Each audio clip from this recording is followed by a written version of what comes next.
Hi, good morning everyone. My name is Bill Anson de Guzman, your Plano Section Chief. This is our operational period briefing for Umalog incident dated May 18, 20XX from 600 hours to 1800 hours. This operational period briefing is expected to last for 10 to 15 minutes. I would like to inform you, please turn off your mobile phones, telecommunication devices, and other for the operational period briefing. May I call on our operational section chief, Anthony Benaveser, for the current situation updates. Good morning, everyone. So, for our current and latest situation on the earthquake at the city of Tanyaga happened yesterday from 0900 hours with a 5.8 magnitude earthquake. So, after the incident, as we can see on our map, okay, Barangay Masama was heavily hit and heavily damaged by this earthquake, which is located in the southern part of Eben. On the northern part, the Barangay Maliwanag, Mapait, and Maliit, based on our report, has a lesser damage in terms of infrastructure. Okay? So, on this part, Barangay Masama, it's reported that there are about 100 injured individuals and also reported 10 fatalities. They're also missing individual residents start searching for their relatives along this area. The main road, which is connecting from Barangay Masama, Malaki, and Maliit, has been blocked due to damage and some debris piled up along the road. So, this is very important na ma-clear mo na. Okay?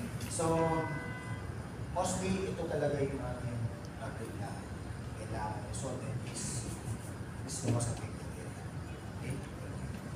Thank you so much, Sir Anthony. Now, I would like to inform you with regards to the weather update for the city of Santa Cañaga. For the city of Santa Cañaga, we are expecting cloudy weather in the area.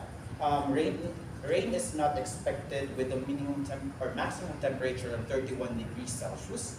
And please always make sure to keep yourself hydrated as well. And I'll be updating for the weather update after 4 hours. For our next operation assignment, may I call on Anthony? So once again, for our operational period, our assignment is divided into two. So we have the Division A, are you here? Here. Division B, are you here? Yes, sir. Right. So for our operational objective, so you have your copy, your notes, and also the everyone, and please read it. So for Division Alpha, your work assignment will be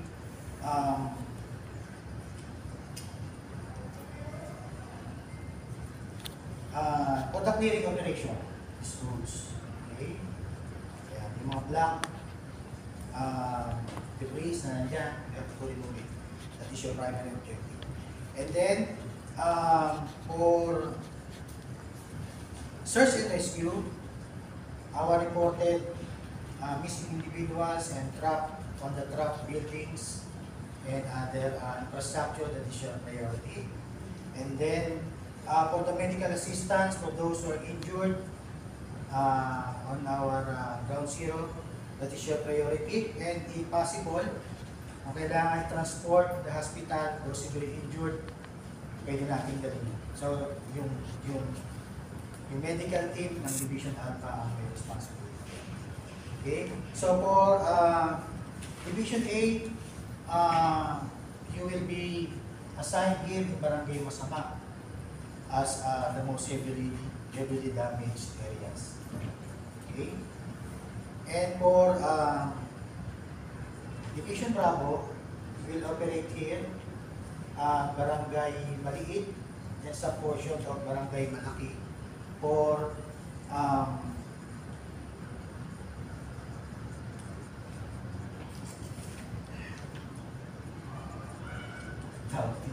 clearing operations or clearing of debris along Barangay Manakite, Barangay Manakite. Although there is only limited infrastructure damage on this part of Barangay Maliit, you're also tasked to the group to conduct search and rescue to some buildings na medyo nag-collapse din, no? Kasi desert din naman ang ating mga reported infrastructure damage sa lugar niya. Pero however, kung kailangan talagang puntahan natin kasi hindi natin alam kung ano talaga yung nangyari doon. But automatically, alam naman natin yan, possible, we need to conduct search and rescue doon sa mga buildings na nag-collapse na yun. Then also, yung medical team, standby kayo doon para naman doon sa mga ilalabas natin possible, doon sa mga na-identify natin na may injuries o sa kayo yung magta-transport along the area o. Okay, so that's it. Thank you very much. Thank you, Sir Anthony, for that operational assignment. May I call on our safety officer, Ms. Rosanne Moral, for the safety measures. Good morning. For the safety of everybody, please wear PPE before going to the operation area and wear them properly at all times. Responder requests us to be vigilant to the safety operation area. They should be all prepared and hydrated. Maintain situation awareness at all time and please have a safe shift. Thank you. Thank you for that safety measure to our safety officer. Now, may we call on our logistics section chief, Mr. Richard Galang, for the logistical concerns. Okay, good morning. For our communication plan, please refer out the 205 for the frequencies we'll be using during the full course of our operational period. For our medical plan, a medical unit was established an aid station in the base. So this is available for minor injuries that the personnel may have, and for major injuries, a hospital nearby is available. Notify your supervisors if any immediate injury.